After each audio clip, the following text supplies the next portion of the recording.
Muito bem, boa noite, boa noite. Pronto aqui para mais uma live com o meu amigo Lázaro Prachedes. Já estou aqui então mandando o aviãozinho para chamar mais pessoas e vamos também esperar o Instagram já começar a convidar também o pessoal para a gente começar aqui o nosso bate-papo. Estou aqui fazendo alguns convites. Já vamos aqui então começar. Esperando aqui o Lázaro entrar, o Instagram também começar a disparar o convite para vocês. Daí a gente já entra na nossa live.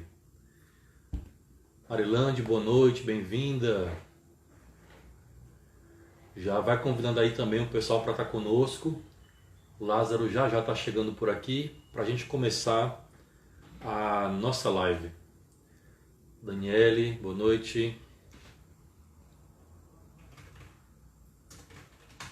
Chamando ele aqui. Lázaro chegou, vamos lá.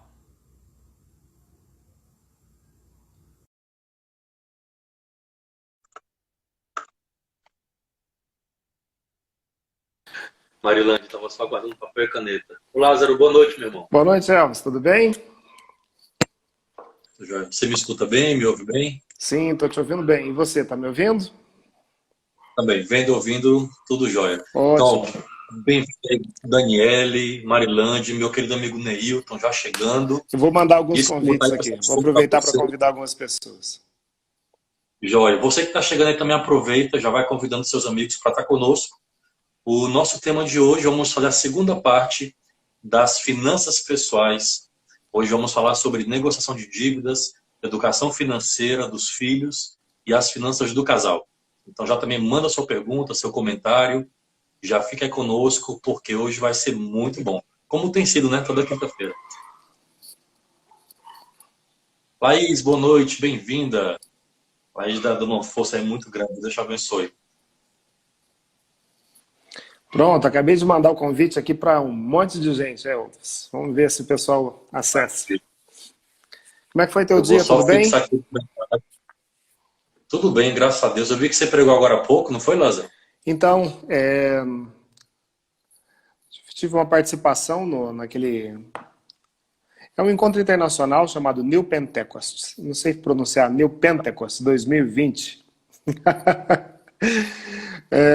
Foram escolhidos aí algumas pessoas no mundo para fazer 50 horas de oração clamando por um novo Pentecostes. E aí eu tive Muito bem. a oportunidade de participar, inclusive junto com a Laís, com o Alexandre, que acabou de entrar aqui para estar conosco. Então foi um Trabalho uma momento, estrutura bonita, um centro bacana que vocês fizeram. foi um momento bem privilegiado. A gente trabalhou com muito, colocou o coração naquilo que fez, né? Aí Eu vi Deus... a pregação e foi transmitido para... Qual foi o alcance da pregação, a transmissão? Foi para onde? Ô Para o mundo Elvis, todo? foi feito um site, né, aí internacional, e assim, são Eu vi que 50 você horas divulgou. seguidas. São 50 horas seguidas. E aí as pessoas Aham. estão acessando o site, né? Foi divulgado no mundo todo. Então são várias línguas, português, espanhol, inglês. Eu acho que eu acho que em polonês também no site. Então é bastante gente aí. A Vi o gente clipe lá para ter dinheiro e tudo mais, né? A tem sim. divulgação. Aí tem uma intenção de arrecadação, por exemplo, para ajudar uma diocese da África. Então tem bastante sentido naquilo que a gente está fazendo. Lázaro, que bênção, meu irmão, que bênção. Ah, tá aí, o Alexandre colocou o site agora. Isso, acabou de Gente colocar. que Ainda então acesse esse site. No lugar do B é só um nome, viu? É newpentecost2020.com. É só um isso, errinho de digitação. é um erro de Esse digitação teclado, aqui. né? Agora tá certo. Aí, Perfeito. Lázaro, então, quer fazer as honras? Vamos. ô Elvis, acho que a live passada foi bem bacana, né? Mas eu queria começar trazendo. Eu fiz uma pergunta inicial para você na semana passada a respeito se o dinheiro era algo importante ou não. Hoje eu quero começar te perguntando se o dinheiro é algo espiritual. Opa! Se dinheiro é água espiritual. Isso. Totalmente. Inclusive, eu já estava até com uma dica de livro aqui, ó. Deus, dinheiro e consciência. Muito bom. Quem que Eu ia escreveu, deixar para o Elvis? final, já adianto ele aqui. De fato, o dinheiro realmente eu vejo ele como algo espiritual, né? O jeito que a gente é, ganha, gasta, guarda. A gente precisa desenvolver uma inteligência financeira, mas também espiritual para lidar com ele. Uhum. Tanto nos aspectos de consumismo, de egoísmo, né, para trabalhar essas questões, nos abrir à caridade, nos abrir às doações, solidariedade, o dízimo, e também confiar que naquilo que a gente trabalha de maneira previdente, também Deus atua nos ajudando e colaborando com a sua providência. Então, realmente, nada que escapa ao ser humano, nada que é do ser humano escapa aos olhos do Evangelho, escapa aos olhos de Deus. Então, também o nosso trabalho, também o dinheiro. Ô Elvis, tem uma palavra que eu queria partilhar com os irmãos, que é aquilo que tem, eu acho que talvez gerado uma grande motivação, tanto no meu coração quanto no teu, que é Uhum. a frase do nosso querido o São José Maria Escrivá, né? Uma das frases que a gente tem partilhado. Para a grande maioria dos homens, ser santo significa santificar o seu trabalho, santificar-se no trabalho e santificar os outros com o trabalho. Então, eu penso que o enfoque de tudo isso que nós estamos trabalhando, de tudo isso que nós estamos conversando com os irmãos, tem essa conotação específica, uma visão espiritual de todas as ações que a gente desenvolve.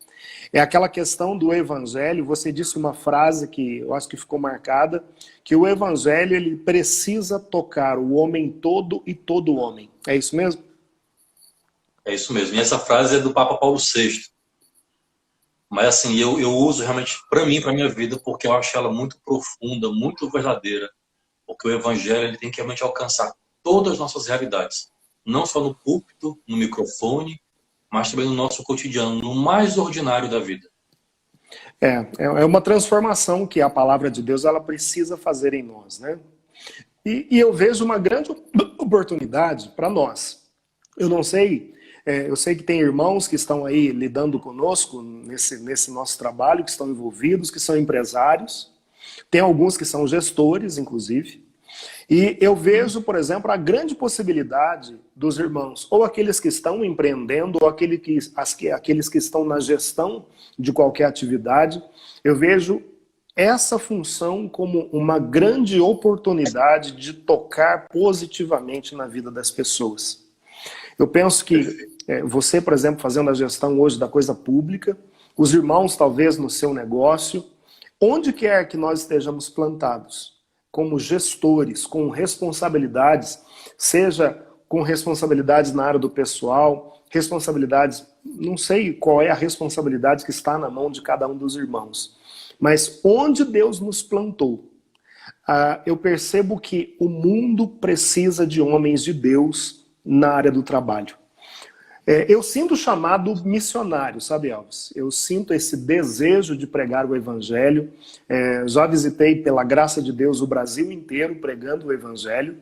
E muitos irmãos algumas vezes perguntaram para mim, mas ô Lázaro, você não tem vontade de entrar numa comunidade ou fundar uma comunidade? Ô Elvis, o chamado missionário está dentro do meu coração. Mas eu sinto o chamado de Deus para tocar e santificar o mundo com o meu trabalho. Eu penso que gestores vivendo verdadeiramente cheios do Espírito, gerentes, donos de empresa, ou mesmo colaboradores, né? Eu, enquanto um colaborador de uma empresa, se eu faço isso a partir dos princípios do Evangelho, eu posso transformar o lugar onde eu estou trabalhando. Perfeito. Para quem está chegando aí agora, nós, Lázaro e eu, temos feito essas lives de quinta-feira. Então, quem já está acompanhando já entende o objetivo e o foco dessa live, que é trabalhar justamente questões espirituais, mas também que alcancem nosso mundo do trabalho, profissional, de gestão. E por isso o tema de hoje é vamos falar sobre finanças pessoais e providência divina. Então, quem já está conosco já está criando essa comunidade. E quem está chegando agora, né, primeira vez aqui conosco, muito bem-vindos. Nós vamos realmente falar dessas questões humanas, financeiras, corporativas, profissionais, mas também sempre com um olhar muito profundo na espiritualidade. Então, já aproveito para te convidar a ficar conosco até o final, porque antes da live acabar, vamos também ter uma surpresa, não é isso, Lázaro? Isso mesmo. Hoje nós temos um convite muito especial para os irmãos. Elvis, eu posso dar um testemunho? Perfeito. Na semana passada, a gente falamos sobre finanças pessoais. Foi tão boa essa live que a gente acabou fazendo uma parte 2. E aí, na quinta passada, eu fiz um breve testemunho da minha mudança, né, de mentalidade com relação às finanças, de um grande endividado para começar a colocar essa questão em ordem. E aí ficou um gancho para o Lázaro também falar dessas questões, como foi para ele esse desenvolvimento e saúde financeira. Como é que ele chegou lá? Ô Elvis, há muitos anos atrás, eu sou profissional da área de contabilidade, então eu sou contador. Trabalhava na área fiscal, na área tributária de um grande escritório aqui da cidade. E junto com um amigo, a gente resolveu empreender. E resolvemos então, com alguns recursos que nós tínhamos, abrir o nosso primeiro escritório de contabilidade. O escritório se chamava Visão Contábil. E começo de negócio, Elvis... Escritórios que falou dele. Começo de negócio, você sabe como é que é. A situação é bem delicada, né? Então, poucos clientes, custos, a gente já tinha assumido o custo de aluguel, telefone, internet, de todo o material que a gente comprou para abrir o escritório. Então, eu confesso para você que nos primeiros 6 meses, até, por exemplo, a marca ser compreendida, até as pessoas entenderem, ligar você àquela função. Então, os primeiros 6 meses do negócio foi muito complicado. Nós não tínhamos recursos nem para pagar as despesas básicas. Eu me lembro de um momento que ficou marcado na minha vida. E como é uma partilha, um testemunho mesmo, né? Me lembro, por exemplo, de estar com várias contas na minha mão, já esperando ou a energia elétrica ou a água ser cortada aqui na minha casa. E no momento desse eu estava chorando, né? Porque assim, quando vem a crise financeira, Elvis, ela desestrutura. E graças a Deus, Deus me deu a Lucélia, uma mulher de oração, e eu me lembro de estar sentado na cama chorando com as contas na mão. A Lucélia veio, sentou do meu lado, rezou junto comigo e falou: olha, pode ficar tranquilo que Deus vai abrir as portas. Ô Elvis, naquele mês eu tive a oportunidade de pregar um retiro lá em Goiânia. Sabe? Fui para Goiânia pregar. E assim,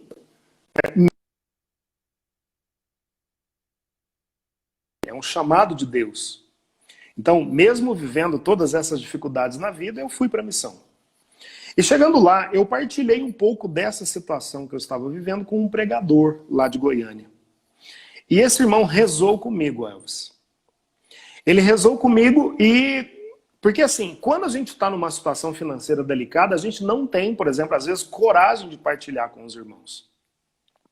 E eu, então, partilhei com aquele pregador e ele me deu 2 palavras. Ele me disse assim: Lázaro, você tem um crucifixo no seu escritório? Eu falei: meu irmão, eu não tenho. Ele falou: pois é, eu estou vendo um crucifixo em cima da sua mesa. Ele foi até uma livraria, comprou o crucifixo e me deu, Elvis. Olha. E aí ele falou para mim o seguinte: eu sei que você está passando uma situação financeira difícil, e aqui eu estou dando um testemunho daquilo que aconteceu comigo. Eu não estou dizendo que aquilo que aconteceu comigo é uma regra, ou que os irmãos podem fazer a mesma aplicação. Não é isso, eu estou testemunhando. Porque para mim eu tenho essa visão espiritual do dinheiro.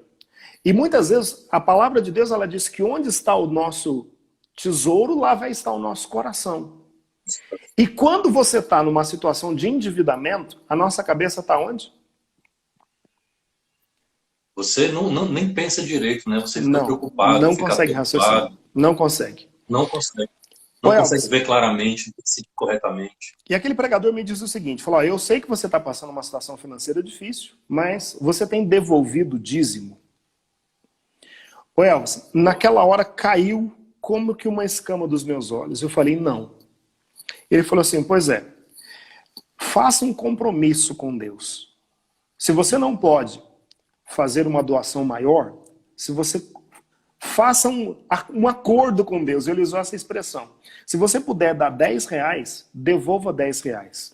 E minha gente, eu entendo perfeitamente a função do dízimo, eu entendo qual é a função do dízimo na igreja, que nada daquilo que eu tenho é meu, eu recebi de Deus. Nós somos, na verdade, gestores de bens que Deus quem nos deu. O dízimo é quando nós devolvemos a Deus, reconhecendo Ele como o centro da nossa vida e consagrando a Ele aquilo que nós temos. Elvis, eu cheguei no meu escritório, conversei com os meus sócios e a partir dali nós começamos a devolver o dízimo do escritório. E eu confesso para você... Não só você, isso, do escritório. E eu confesso para você, Elvis, que dali a pouco, quando nós menos percebemos, o escritório estava aumentando, nós tivemos que contratar funcionários, nós tivemos que mudar para uma estrutura maior, e quando eu fui chamado para ir para o Escritório Nacional da Renovação Carismática, nós já tínhamos 7 colaboradores, uma casa inteira, não era mais uma pequena sala. Então assim, irmão, poxa, eu vi a mão de Deus. E para mim eu tenho essa visão espiritual também do dízimo como fonte de proteção para os nossos recursos financeiros. É isso que a palavra de Deus vai dizer para nós. Malaquias capítulo 2, lá no versículo 10, diz o seguinte: pagai integralmente os dízimos ao tesouro do templo, para que haja alimento na minha casa. Fazei a experiência, diz o Senhor dos Exércitos, e vereis se eu não abro os reservatórios do céu e se não derramo a minha bênção sobre vós, muito além do necessário. Para vos beneficiar, eu afugentarei o gafanhoto que não destruirá mais os frutos da vossa terra, e não haverá nos campos vinha improdutiva, diz o Senhor dos Exércitos. Esse texto da palavra ele é muito claro, ele diz fazei a experiência. E é um dos únicos textos da palavra que nos convida a fazer uma prova com Deus. E, irmãos, eu acreditei nessa palavra. E a palavra diz que Deus, então, ele, quando você faz a consagração do seu dízimo, ele protege sim, ele pode proteger os nossos recursos financeiros. E foi justamente isso que eu vi, Elvis. Então eu estou testemunhando uma ação de Deus na minha vida. Eu não estou dizendo que isso é regra. Eu não estou dizendo, falar para os irmãos assim, ó, vai lá na igreja e faz o compromisso. Não estou falando isso. Eu estou falando que como cristãos, que como homens e mulheres maduros na fé, como homens e mulheres que querem viver a santidade no trabalho e santificar as pessoas pelo trabalho, o compromisso do dízimo deve fazer parte da santificação do nosso dinheiro. Perfeito, você falou tudo. Enquanto você falava, o José Carlos aqui comentou também de um livro, da Amy Nogueira com Adriano, não lembro sobre o nome dele, sobre o segredo da divina providência. Eu estava aqui procurando, porque eu tenho ele, acabei de ler inclusive, sim, recente, mas não sei onde está uma prateleira. É um livro interessante em que ela fala justamente sobre isso. A importância de devolver o dízimo, e essa expressão é realmente acertada, não é dar o dízimo, pagar o dízimo, é devolver. Como você disse, nós somos administradores, estamos devolvendo aquilo que Deus já nos deu antecipado.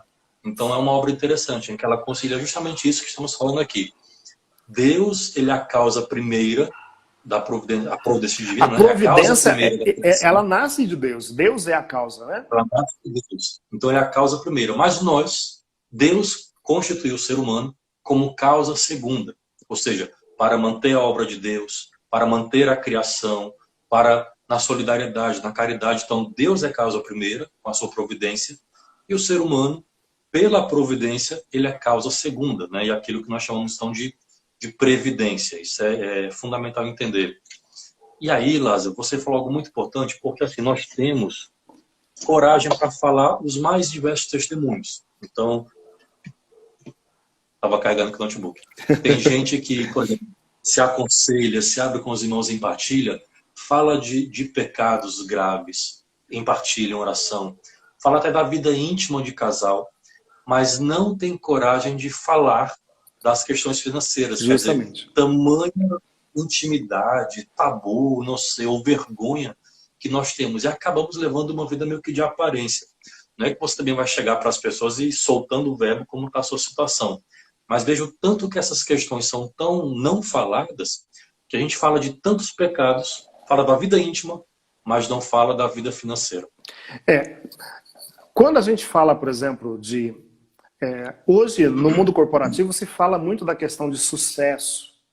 É quando você, por exemplo, tem uma posição de destaque, quando você, por exemplo, conseguiu crescer em determinada posição, quando você consegue fazer a tua empresa dar lucro, alguma coisa nesse sentido. Para mim, Elvis, sucesso é equilíbrio. Perfeito. Então, quando eu consigo equilibrar a minha vida profissional, a minha vida espiritual e a minha vida pessoal, eu penso que aquela pessoa que conseguiu fazer isso é uma pessoa de sucesso. Nós não estamos tratando aqui de uma teologia de prosperidade. No entanto, eu acredito que você vai ganhar. Eu acredito que, por exemplo, Deus quer que a nossa vida dê certo, Elvis, em qualquer situação que a gente esteja. E eu percebo, por exemplo, que todas essas situações, inclusive aquilo que Paulo fala, aprender a viver na prosperidade, mas também na penúria. E em todas as circunstâncias, nós aprendemos a dar graças a Deus. Então, é esse desapego que eu acho que tem que estar dentro do nosso coração, enquanto homens de Deus. A nossa intenção também é mostrar um pouco para os irmãos o homem que está por trás do ambão. Tanto você quanto eu somos pregadores. Mas por trás do ambão tem um profissional, tem um pai de família, tem um esposo, tem uma pessoa que tem convívio na sociedade. Então, há uma responsabilidade em cada uma dessas nossas ações que precisam ser permeadas pelo poder transformador da palavra de Deus. Lázaro, não conseguiria falar melhor, exatamente isso. Às vezes eu até brinco, né? Eu gosto de uma pregação que ela chegue e alcance na realidade humana também, né? O evangelho nos leva para a mística, nos leva, mas também deve penetrar as realidades. Então eu brinco, olha, o evangelho, a nossa pregação tem que chegar às pessoas que na sua casa tem alguém enfrentando problema de droga, problemas de desavença, de falta, de penúria, que recebe aquelas ligações de São Paulo, né? Aí eu brinco assim, gente, quem é de São Paulo também recebe ligação de São Paulo, né? E assim, como é que a gente faz então, para equilibrar isso? Então, durante muito tempo, né? Também fui um grande devedor. Eu lembro aqui de um caso, lá nos meus, 17, 18 anos, eu fui office boy. Uhum. E não era esse tempo que eu já tinha moto, não era tudo seguro, não. Eu andava de ônibus, com muito cheque, com muito dinheiro e arriscando mesmo. E aí eu fui resolver uma conta da empresa que eu trabalhava no Serasa, daqui de Fortaleza. Eu lembro de uma cena que quando eu estava entrando no Serasa lotado, um rapaz estava saindo lá de um dos guichês, deve ter feito o pagamento da conta, se ajoelhou no meio daquele salão lá lotado e bradou muito alto assim, orando, sabe? Obrigado, meu senhor, nunca mais eu entro numa dessa. E assim, quer dizer, imagina o histórico que ele vivia, talvez de anos endividado, né? Sabe-se lá o tanto que ele passou, o tanto que ele deixou de conquistar, se privou, para finalmente um dia conseguir sair da dívida. E assim, quantos de nós, eu também já caí em SPC, já esperei os 5 anos para o cheque sair, né? Aqueles 5 anos para fazer SPC, mas a dívida ela não caduca, viu gente? A dívida está lá, é só a cobrança. Enfim, tudo que for de errado que você puder pensar de lidar com as finanças, eu já fiz. Então, assim, a exemplo de você, eu também testemunho na prática de quanto a oração, a vida espiritual, mas também a inteligência financeira, isso em conjunto, ela colaborou, né, e a providência, enfim, colaborou para um equilíbrio, uma saúde financeira mais adequada. Então, tudo que você imaginar de errado, eu já fiz. Entrei em cheque especial, usava o cheque de papel, passava para amigo, o amigo não pagava, eu tinha vergonha de cobrar. Você trocava cheque, Elvis? Rapaz, já troquei cheque, sabe? Comprar só no cartão de crédito, negociar, pegar empréstimo para pagar empréstimo, aí um outro empréstimo para pagar outro empréstimo, ficar no vermelho, achar que o cheque especial faz parte da sua renda, emprestar cartão para amigo, entendeu? Assim, tudo de errado já fiz, já passei. E assim, a duras penas você vai aprendendo um pouco a lidar melhor, entender como é que o dinheiro funciona, entender como é que o banco funciona e te trata, e você vai também tendo uma mudança mental e até mesmo psicológica, porque você começa a fugir das seduções, das tentações, dos impulsos, e assim, eu ainda tenho muito de consumismo, mas você vai aprendendo a se controlar e tendo uma educação financeira muito mais presente, muito mais saudável. Olha só, o Zé Carlos está dizendo que a dívida é uma forma de prisão, Elvis. Concordo. A gente falava na semana passada, quando você está devendo, você para de sonhar. Você não faz mais meta, eu vou viajar, vou para um restaurante, no fim do ano vamos para tal. Você para com tudo isso, porque você sabe que você não pode, você está preso. Ela mata o seu sonho. Bom, vamos lá, Elvis. Pode ser que algum dos irmãos que estão partilhando conosco estejam nessa situação, estão endividados. Isso. Então, se é teu caso, por exemplo, tem a Leila que está aqui conosco, que é empreendedora, tem outros irmãos aqui que eu tenho certeza que estão também ou empreendendo ou talvez estão nesse contexto de dívidas. Se você tem dívida, Elvis, como negociar as dívidas? Eu queria só primeiro fazer uma pontuação e trazer a respeito de negociação. O que é negociar? Só uma definição.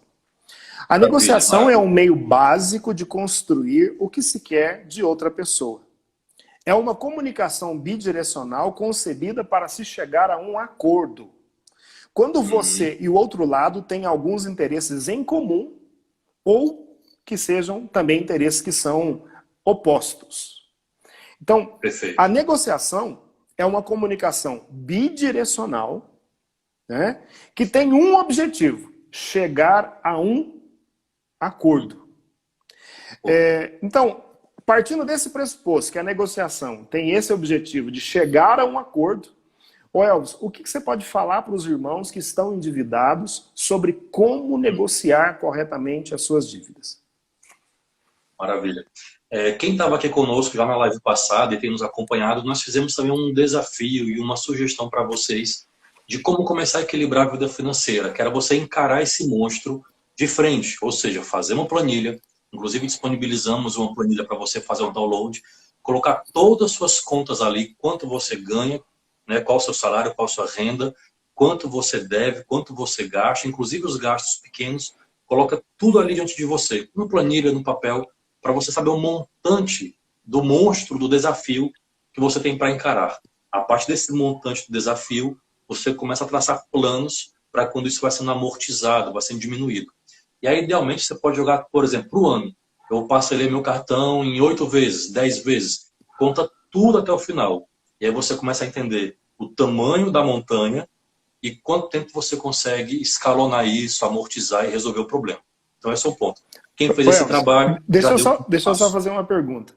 Os irmãos que estão acompanhando conosco, vocês fizeram um download da planilha, da ferramenta que nós disponibilizamos? Conseguiram usar ela? Como é que está isso? Partilha um pouco aí com a gente enquanto o Elvis vai falando. Isso, vai comentando, trazendo sua pergunta. E então, aí, depois que você faz isso, você escalona e tem dimensão de quanto você realmente deve, é preciso enfrentar isso. Não dá trabalho, você vai ter que tirar 1 hora do seu dia, aliás, horas do seu dia para contar tudo isso. Mas desse primeiro trabalho, você começa a pensar saídas de quanto tempo vai demorar. A Leila falou que fez. Então, depois que você escalonou e sabe o quanto você deve, você então pode começar os passos de negociação. Então, o primeiro ponto. Não existe dívida inegociável. Isso é um ponto muito claro. Parece bobo falar isso, mas, por exemplo, eu tinha medo de ligar para o banco, de procurar o gerente, falar com a atendente, porque eu achava que o banco me dizia quanto eu devia e eu não podia questionar. Era quase uma verdade absoluta. Então, não existe dívida negociável. Você recebe aquela carta cobrança, aquela carta do Serasa e aquele número em negrito de quanto você deve, te assusta. Mas lembre-se que ali está cheio de juros compostos embutidos, que você pode ligar para o atendente, você pode procurar a agência bancária. Estou aqui pensando, por exemplo, num cartão de crédito, enfim, mas tem tantos outros tipos de dívida. E aí você pode procurar uma relação de pessoa a pessoa, e aí você define muito bem, uma relação de 2 partes. Então, existe ali 2 pessoas que vão buscar um interesse em comum. Embora o banco, ele tende a ser mais forte e por isso menos flexível para conosco. E nós tendemos a aceitar por isso a primeira proposta. Então, entenda que ali é uma relação humana. Então, por trás daquele telefone, por trás daquela máquina, daquela mesa, tem uma pessoa. Sabe o que eu fazia quando eu ia negociar dívida? Eu percebia quanto eu estava devendo, quanto era o principal, quanto eram os juros, quanto eu podia oferecer e até onde eu poderia ir. Tudo já previamente, planejamento.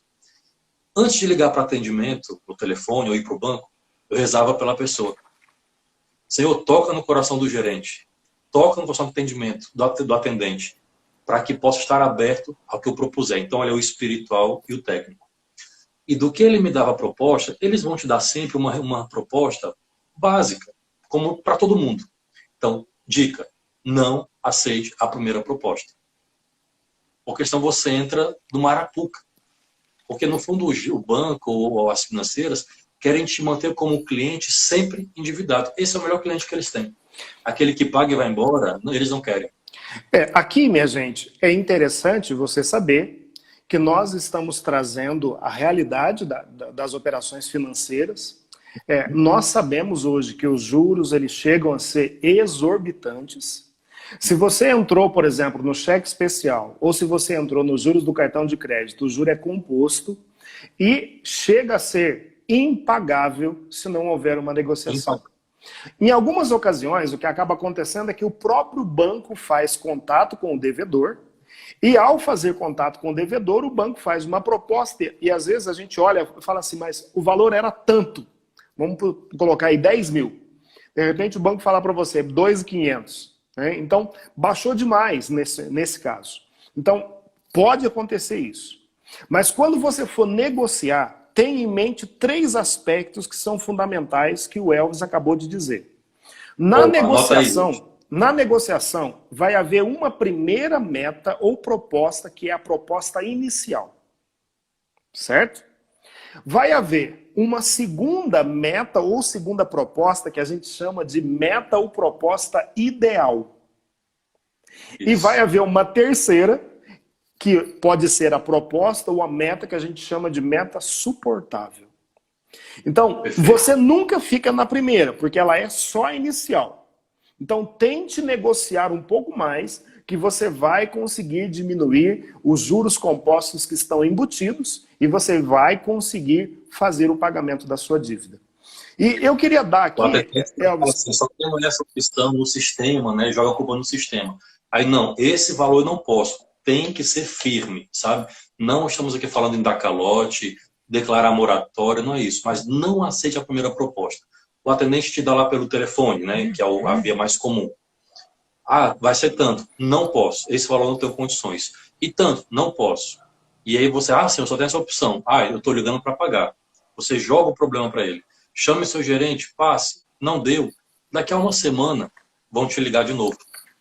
Ou você liga. Até chegar numa proposta que você considera, como o Lázaro falou, suportável. Isso mesmo. E aqui, eu queria trazer também, Elvis, alguns... Vamos supor, toda negociação é a tentativa de romper um impasse. É isso. Isso. Né? Então, o que é importante? Na negociação, quando a negociação fica assim, ó, perde, ela não é uma boa negociação. Quando a negociação fica perde-ganha, ela não é uma boa negociação. A negociação... Quem ganha são eles. Isso. A negociação boa é aquela ganha-ganha, onde todos conseguem dar um passo ou para frente ou para trás, com o objetivo de chegar a um acordo que é suportável. Agora eu vou dar aqui algumas pistas. A primeira delas, mude a forma do dinheiro. Em que sentido? Relacionado ao dinheiro, você pode mudar o sinal, por exemplo. Então, todas as vezes que faz uma negociação, você vai dar um sinal. Você pode chegar no banco e falar, eu tenho isso. Então, você pode mudar a forma do dinheiro, ou através de prazo, ou através do sinal. Essas 2 propostas vão te ajudar a romper o impasse. Né? Então, comece a negociação nesse sentido. Aí o seguinte, não aceite a primeira proposta, você pode ou voltar outro dia, ou mais tarde, ou ligar outro dia, ou ligar mais tarde. É esses passos que o Elvis está dando aí. Exatamente. E, gente, vamos pensar aqui. Qualquer instituição financeira, ela tem pessoas inadimplentes. No seu caso, você pode estar devendo, mas você foi até a instituição ou ligou para a instituição para pagar. Então, o tratamento precisa ser um tratamento diferenciado. E o que acaba acontecendo, Elvis, é que quando eu estou devendo, eu saio de casa já com um sentimento de baixa estima. Então, quando você vai falar com o gerente, você olha para ele de baixo para cima. É assim ou não é? Você deve ter sentido isso, não sentiu? Você vai acuado, de cabeça baixa, se sente quase um criminoso, como se você fosse pedir um favor. Isso é importantíssimo.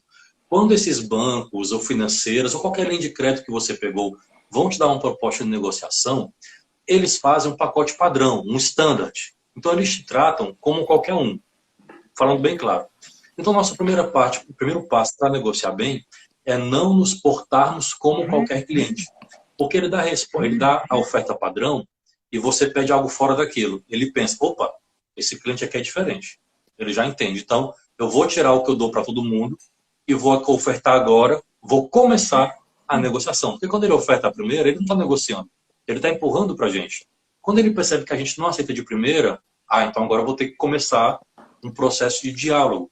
Ele começa a te tratar diferente, oferecendo outros produtos, e o produto eu falo outras opções alternativas de negócio. Então, é se mostrar não como um cliente qualquer, mas que entende.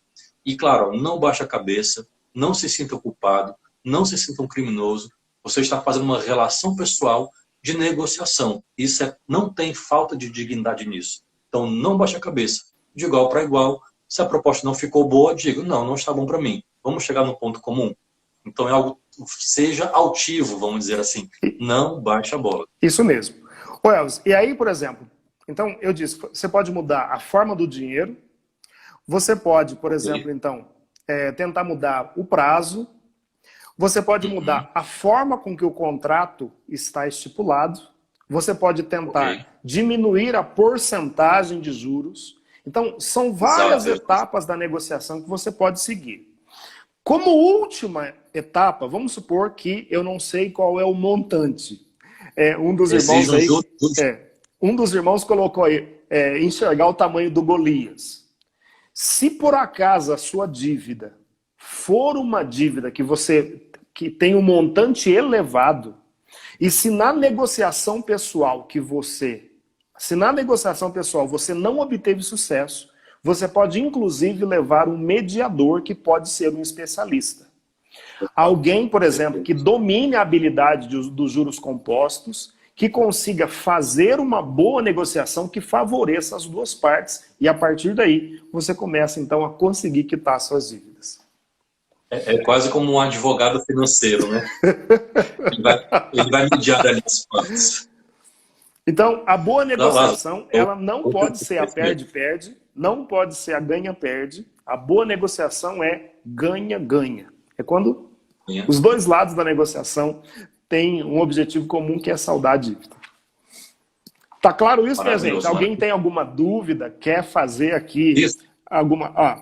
a Laís está dizendo aqui que negociar é justo, que vergonha é roubar. Tem irmãos aqui perguntando se a gente teria algum aplicativo para as finanças pessoais. Tem gente perguntando como conseguir a planilha, como faz para assistir a live anterior. A live anterior, ela está postada no meu canal do YouTube e no canal do YouTube do Professor Elvis. Então você pode assistir em qualquer um dos dois canais. E também nós estamos salvando no IGTV do nosso Instagram, né? Não é, Elvis? Exato. E a planilha, eu coloquei um link para download no meu Facebook e o Elvis colocou para download. Está no Instagram, Elvis? Está no Instagram. No meu Instagram, eu fiz um campo lá, destaques, uma bolinha lá de destaques, com o nome Downloads. Então, todo o material que a gente já colocou e vai colocar daqui para frente, está tudo concentrado lá. Já tem a planilha financeira, uma planilha de gestão de tempo, que é um teste, e um modelo de agenda para você controlar o seu tempo. E hoje também, ao final dessa live, vamos ter um outro brinde, uma outra surpresa para vocês, tá? Então, tá no Instagram, tá no YouTube, no Facebook do Lázaro, então tem muitos canais. Aliás, já aproveitar para vocês também seguirem a gente também no YouTube, porque a gente está querendo fazer o canal crescer, porque quando chegar a 1000 pessoas, nós conseguiremos fazer uma live com mais tempo de duração. Isso. E nós queremos dar para vocês uma masterclass ao vivo pelo YouTube, mas ele só permite a partir de 1000 inscritos. De 1000 inscritos. Elvis, a Helena, tua filha, está com quantos anos? Tem 5 anos. 5 anos. E já está brincando com dinheiro, viu? Helena foi uma bênção de Deus na sua vida, né? Foi, eu mandei o testemunho para você, né? Inclusive tentando fazer com que ele entre na causa da Beata Helena Guerra, porque nós ficamos alguns anos tentando engravidar e nada. E aí, numa missão que você veio pregar aqui, junto com o Reinaldo, eu fiquei uma noite com a Beata Helena Guerra, né, a relíquia dela, e pedindo a graça da paternidade e maternidade. E aí, pouco tempo depois, minha esposa engravidou, Helena nasceu, e já sabíamos ali, ó, tô grávida, eu sei que vai ser menina, porque tinha aí a graça, o dedo da Beata Helena Guerra. Então, o nome dela é Helena, sem o H, né, com E, na mesma forma do nome da Beata Helena Guerra, uma homenagem. Rapaz, isso... Aí eu brinco que ela é uma madrinha do céu. Isso encheu o meu coração de alegria, viu, Elvis? Eu vou te falar a verdade. Porque assim, como que são as coisas, né? A gente estava aí fazendo a pregação naquele evento, e aí você partilhou um pouco comigo, e eu então pego a relíquia e te entrego para você passar para a relíquia ficar uma noite na sua casa. É uma bênção de Deus. Isso enche. Você perguntou assim, a branca assim, pode você levar uma mulher para casa? A providência divina, ela age por meios que a gente nem tem noção, né, Elvis? E aí tá a Helena aí para te abençoar. Mas vamos lá. Falamos então sobre negociação, algumas técnicas de negociação, não aceitar a primeira proposta, ir negociando, se preciso, chama um especialista para te ajudar. Se o montante for algo muito grande, vale a pena você chamar um especialista. Vale a pena você pegar o especialista para refazer os cálculos que o banco está apresentando para você, tá? Agora o seguinte, Helena está com 5 anos, Elvis. Isso. Como é que você faz para fazer a educação financeira de uma criança? Boa. E rapidinho antes, tem outro ponto importante também, que de vez em quando você vê alguns feirões, e está mais frequente, feirões de negociação. Então pode valer a pena você esperar esses feirões para negociar. Então quantas vezes eu já tive dívida altíssima em banco, sei lá, 5, 6 mil reais, quando chega uma época do ano, ele baixa ali para 600, Sim. 800, 1.500, e aí fica muito mais cômodo ao bolso. Então esses feirões, procurar o Serasa para negociar, o Refis, né, para quem é pessoa jurídica também, tratar os impostos. Então, esses feirões valem muito a pena. Muito e, claro, quando nós começamos a tratar com educação financeira, lembrando que no Brasil, em particular, a gente teve um momento da história nossa recente, que ganhamos muita linha de crédito, mas com isso não veio uma educação financeira. Justamente. Desestabilizou muito. Então, nós pagamos aqui uma questão histórica. A gente ganhou muito crédito para comprar carro, para comprar moto, para viajar, para faculdade, o que foi muito bom por um lado, mas sem uma educação financeira. Então parecia que aquele era um dinheiro que a gente não tinha. Quando a conta chegou, veio a surpresa, né? Muito bem. Ô Elvis, isso, por exemplo, foi uma realidade. O crédito abençoou muita gente, né? Muitas pessoas conseguiram adquirir muitas coisas, mas infelizmente as pessoas olhavam para o tamanho da parcela, não para a quantidade de parcelas. Porque você financia um carro, acaba pagando 2. Então, são várias situações que é preciso analisar antes de entrar no financiamento de longo prazo, por exemplo, é fundamental. Porque às vezes você olha só o tamanho da parcela, não, isso cabe no meu bolso, no meu salário atual. Mas como é um financiamento de longo prazo, é importante olhar para o montante que você vai pagar no final, e quando você entende isso, fica mais fácil de você negociar e até, por exemplo, pedir uma diminuição da taxa de juros para que a negociação seja adequada. Porque muita coisa pode acontecer até o financiamento acabar. Por isso que essa educação financeira que, em geral, nós não tivemos, a nossa geração, é importante já para a próxima geração a gente começar a incutir isso. E aí vem o nosso gancho para a próxima etapa da nossa conversa, que é como lidar com as finanças e a educação financeira para os filhos, para as crianças. Então, veja, por exemplo, eu tenho uma filha de 5 anos, a Helena, e a gente já começa a incutir isso nela. Então, quando ela pede um presente, por exemplo, né? As crianças têm uma noção de que aquilo vem do nada. Em geral é isso, né? O pai vem de viagem, a mãe vem de viagem, ou no fim do mês, quando recebe um salário, ou no aniversário, o presente brota. E aí a gente começa de pequeno a dizer assim, olha, para esse presente chegar aqui, o papai tem que trabalhar. Como é que isso aconteceu? Foi um dia que eu estava saindo para o trabalho, e ela já com algum entendimento, né, já maiorzinha, falou, papai não vai, né? Ah, fica comigo. Não, papai tem que trabalhar. Você não gosta de boneca? Você não gosta dos seus brinquedinhos? Gosto. Então, esse brinquedinho vem do trabalho do papai. O papai tem que trabalhar e eu não coloco o trabalho como peso, né? Tem gente que precisa do papai, o papai ajuda muita gente, ele faz uma diferença, é importante para também não colocar a ideia para as crianças que o trabalho é um castigo, é um fardo, é algo ruim. Não. O papai vai porque tem gente esperando o papai, tem gente que precisa do trabalho do papai. O papai ajuda o mundo a ser melhor. E com esse trabalho, o papai ganha dinheiro para comprar o seu brinquedo. Então ela, de alguma forma, entende o processo, que aquilo não chega do nada. Tanto que, às vezes, quando a gente vai sair, vai para o shopping, a gente comenta, ó, hoje não vai comprar nada. Ou ela pede um brinquedo, aí não, Helena, hoje o papai está sem dinheiro. Ah, então vai trabalhar. Já entendeu o Porque ela conceito, né? Conceito, trabalho, me dá... Você está falando desse jeito aí. Eu me lembro que quando a Gabriela já está com 20 anos, né? Mas quando ela era pequena, Nossa, já está com 20 anos. Ô Elvis, eu me lembro que quando ela era pequena, às vezes quando ela me pedia alguma coisa, e eu falava que naquele período não tinha dinheiro, ela falava para mim assim, mas paga no cartão de crédito. Então, na concepção dela, ela achava que... Isso. Agora, muito querido Lázaro, Padre Haroldo e Padre Fabrício entraram agora. Sou bênção. Oh, que bênção. A bênção, padre. Então, a Gabriela, ela tinha o conceito, Elvis, de que quando você passava no cartão de crédito, não precisava pagar. Exatamente. Então, é mágica. Por isso, por exemplo, esse trabalho que vocês têm desenvolvido com a Helena e que nós devemos fazer, porque o que acaba acontecendo é que enquanto pais, e isso é uma realidade, gente, o mundo mudou. Antigamente, eu posso dizer dessa forma, o que acabava acontecendo é que o homem tinha mais o papel daquele que supria as necessidades financeiras da casa, a esposa ficava em casa e cuidando dos filhos, os filhos iam para a escola e assim por diante. Hoje, a condição mudou. A maior parte das mulheres são mulheres independentes, que vão à luta, que precisam colocar o seu salário para ajudar nas despesas da casa. Então, essa é a realidade do mundo que nós estamos vivendo. E o que acaba, então, acontecendo com a maior parte dos pais é o seguinte: a ausência por causa do trabalho, ela é suprida com uma superproteção e suprida com um excesso de presentes na vida da criança. E essa criança, então, ela fica mimada e começa a ter esse pensamento que o brinquedo, a boneca, sai do nada. E nós estamos com uma geração que não sabe mais ouvir a palavra não. Perfeito. Minha gente... Para você ter uma ideia... Pode partilhar, Elvis. Só para você ter uma ideia, eu comprei aqui um brinquedinho, falando de brinquedo, né? Que é uma caixa de supermercado. Tem um negócio que aperta, o laser do mercado, tem a bichinha do cartão. E aí comprei umas moedinhas de plástico e dinheiro.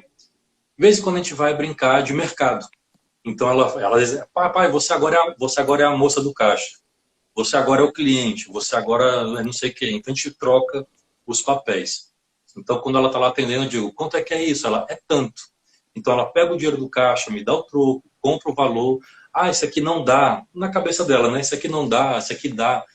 Para já entendendo o conceito do trabalho, do dinheiro, de que isso eu consigo comprar tanto, isso não dá. Então, de uma maneira lúdica, né? Passando o cartão, usando o dinheiro, diz que pode, que não pode, já para colocar uma educação financeira de cedo. E brinca, se diverte, e eu estou ali educando, né? Então, é fundamental isso, porque olha só o que vai dizer o livro dos Provérbios, no capítulo 22, no versículo número 6. Ensina a criança o caminho que ela deve seguir, e mesmo quando envelhecer, dele ela não se afastará. Então, Elvis, essa palavra ela é poderosa para os nossos dias, e talvez os irmãos que estão aqui partilhando conosco, estão vivendo a realidade da paternidade, de uma criança em casa, talvez os empresários ou gestores que estão aqui conosco, estão vivendo, por exemplo, com essa concepção. E em alguns casos, por exemplo, há um peso na consciência dos pais que os leva a uma compra desenfreada, tentando suprir o momento que às vezes dá de ausência. Então, é fundamental isso, minha gente. Saber educar da forma certa. E aí, você se lembra quando nós falamos da gestão do tempo, Elvis? Sim, sim. Na gestão do tempo, nós tratamos sobre o agora. O que acaba acontecendo é que, na educação dos filhos, muitas vezes a gente não vive o agora. E viver o agora é estar completamente presente em um momento que talvez seja único. Esse momento, talvez, ele pode ser o momento onde você vai ensinar uma lição, o momento onde você vai ajudar os teus filhos a guardar os brinquedos, qualquer momento que seja, o momento da leitura de um livro, assistir um filme, é estar de todo presente. E aí, como a gente não vive esse agora, a gente vive nesse, como é que chama aí? Você disse lá o círculo do rato? Como é? A roda do rato. Corrida dos ratos. A roda dos ratos. Corrida dos ratos. A gente vive nessa... Correndo naquela esteira sem sair do lugar. Isso, não sai do lugar. Então, acorda, trabalha, volta à noite, dorme, acorda, trabalha, nesse ciclo, sem avançar. Isso mesmo. Então, educar desde criança, especialmente sabendo o valor que tem cada coisa, é fundamental, porque quando a criança escuta o não, esse não, ela precisa entender o que tem por trás do não. Não é, por exemplo, a dureza de coração, mas talvez é a educação. Não dar tudo a todo momento é fundamental para que a criança seja bem educada. E você pode combinar, mesmo que você tenha dinheiro, você faz uma saída no shopping, você fala, hoje nós não vamos comprar nada. Aí ela vai, brinca na loja, o pessoal já conhece. Oi, Helena, as vendedoras. Ela brinca ali na caixa ou com uma coisa que está solta.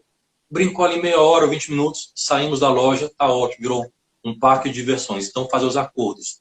E até porque, assim, as crianças, elas têm o que nós não temos, o tempo a favor. Então, se a gente dá uma educação financeira de cedo, nós hoje estamos, talvez, uma geração não educada financeiramente, então, para fazer uma previdência, não tem mais tanto tempo de poupar tanto, né? Para fazer uma aposentadoria segura, você tem que aportar um pouco mais. Uma criança de 3, 4, 5 anos, você põe R$50 por mês, R$100 por mês, não lhe rouba muito do orçamento, mas ela tem uma garantia, porque é longo prazo, ela tem um tempo a seu favor. Então, assim, imagine você conseguir se organizar financeiramente e tirar do seu orçamento R$50 que seja, para o seu filho que é pequeno, que acabou de nascer. Parece pouco, mas quando ele tiver nos 20 anos, isso vai ter um rendimento razoável para pagar a faculdade, o primeiro carro, enfim, para ele ter um mínimo de segurança ali já na vida adulta. Então, o fator tempo, ele é muito fundamental para os pequenos. E aí você está falando de planejamento de longo prazo, Elvis. Aí, outro live também. Então, planejar a longo prazo, você lembra que a gente falou daquele aspecto do propósito, né? Então, quais Exato. são as minhas prioridades para o agora e quais são as ações que eu tomo no agora para que essas prioridades sejam atingidas? Então, isso é um passo a passo e dá para planejar a longo prazo, sim, com um recurso que não é um recurso exorbitante, mas que quando chegar lá, vai ser muito mais fácil você já ter um recurso em mãos, para pelo menos, nem que for para começar, do que ter que pagar mensalmente o custo da faculdade. Lázaro, já fica aqui o gancho, então, para uma próxima live. E pelo cronômetro aqui que eu liguei, nós devemos ter cerca de 6, 7 minutos. Meu Deus, como é que passa rápido? Você quer começar a falar da nossa surpresa ou Quero sim, avança para mais um ponto? Meus irmãos, é tão interessante quando a gente percebe uma ação de Deus na nossa vida. Elvis e eu sempre tivemos esse contexto daquilo que a gente partilhava desde o início, de que o Evangelho precisa transformar toda a nossa história de vida, né? Eu queria trazer de novo a frase que eu partilhei com vocês do José Maria Escrivá. Para a grande maioria dos homens, ser santo significa santificar o seu trabalho, santificar-se no trabalho e santificar os outros com o trabalho. Então, é possível nós vivermos essa vida nova, tocando positivamente na vida das pessoas, lá onde Deus nos plantou. É um sonho, né, Elvis, que a gente partilha com os irmãos, de sermos profissionais que vivam verdadeiramente as verdades do Evangelho. Eu acho que é isso que nós queremos ser. E o Elvis, então, me convidou para uma primeira live. Nessa primeira live, a gente teve, então, a possibilidade de falar sobre desenvolvimento profissional, desenvolvimento pessoal e desenvolvimento espiritual. Foi uma bênção, a gente nem viu a hora passar. Né? Os e achamos que ia ser só uma live. Achamos que ia ser só aquela. Mas aí os irmãos começaram a nos convidar para continuar. A Leila, inclusive, mandou um áudio para a gente. Pessoas começaram, Ele é fiel, viu? começaram a mandar, por exemplo, mensagens diretas para nós, pedindo, falando, olha, não se fala de assuntos como esse. E isso começou a nos motivar. Isso. E nós fizemos, então, a segunda live, que foi de gestão do tempo. A terceira foi finanças pessoais. E agora nós estamos concluindo mais uma, né, que é essa de finanças pessoais. E alguns irmãos, 4 semanas, alguns irmãos começaram a falar, vocês têm algum curso para ajudar a gente? Por que não cria um canal no Telegram? Então, qual a nossa intenção? É colaborar com aquilo que Deus nos deu de conhecimento, de capacidade, para ajudar os irmãos a desenvolver a tarefa que Deus confiou. Então, nós tomamos uma decisão de criar um canal no Telegram e a gente queria partilhar sobre isso com vocês. E aí, como é que surgiu? Nós começamos, então, há umas 2 semanas a pensar, mas nós vamos criar um canal no Telegram para ajudar os irmãos. Que nome que nós vamos colocar? E aí, eu nunca nem usei o Telegram. A gente nem sabia usar. Elvis e eu não sabíamos nem como criar o canal no Telegram, minha gente. Não sabíamos. E aí começou a discussão nossa aqui para tentar descobrir como é que se criava um canal no Telegram. E começou a vir as inspirações. Nós queríamos usar alguns termos que fossem usuais no mundo corporativo. E ontem nós ficamos sobre 2 temas, mas existe um termo corporativo que é coworking, né, Elvis? A pronúncia está certa? Como é que chama aí? Só te cortar aqui um pouquinho. Gente, quero combinar com vocês. Caso o Instagram corte nossa live, que é 1 hora, a gente volta para fechar o assunto, porque é muito importante vocês acompanharem os desdobramentos dessa live agora, dos projetos que vão se seguir, do canal do Telegram e tanta ideia que a gente tem para dar para vocês, tá? Então, se cair, a gente já volta de imediato para mais um tempinho de live. Então, aí, esse termo então ficou forte para nós. O termo coworking é trabalho compartilhado, né, Elvis? Exato. E a gente então começou a conversar, eu falei, Elvis, mas não tem como transformar o trabalho compartilhado em trabalho santificado? E aí o Elvis usou umas expressões aí que eu não sei nem falar. Fala aí, Elvis. Aí a gente usou um monte de coisa, que era worship, que é o trabalho como louvor, né? Work, trabalho, ship, louvor, que é uma corruptela de worship. E fomos, né? O B2C também, né? Que é o venda na ponta, então B2C terminando com C de católico, catholic, uns nomes meio mente da besta, né? Mas a gente está afinando, a gente vai afinando, e chegamos no nome que, sabe quando cai no coração e você, puxa, é isso que eu quero, é isso que eu sinto, é isso que eu percebo. E aí eu vou deixar para você, Lázaro, ter as honras de falar. Então, aí é corruptela que você fala, Elvis? O Elvis, o neologismo. Como fez esse neologismo. E nós decidimos que o nome do nosso canal no Telegram vai ser Holy Working, que para nós é trabalho santificado. Nós vamos colocar o link, para que você consiga acessar o nosso Holy Working, é o nome do canal. Nós vamos colocar o link. No Telegram. Isso, está no Telegram. Nós vamos colocar o link para você se inscrever no canal. E assim, gente, no seu dia a dia como gestor, no seu dia a dia como empresário, você tem alguma dúvida? Você pode perguntar. Talvez a gente não consiga responder na hora, mas nós vamos responder vocês.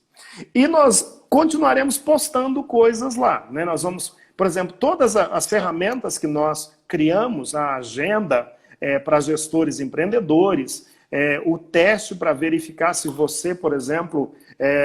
20 segundos, a gente vai entrar de novo.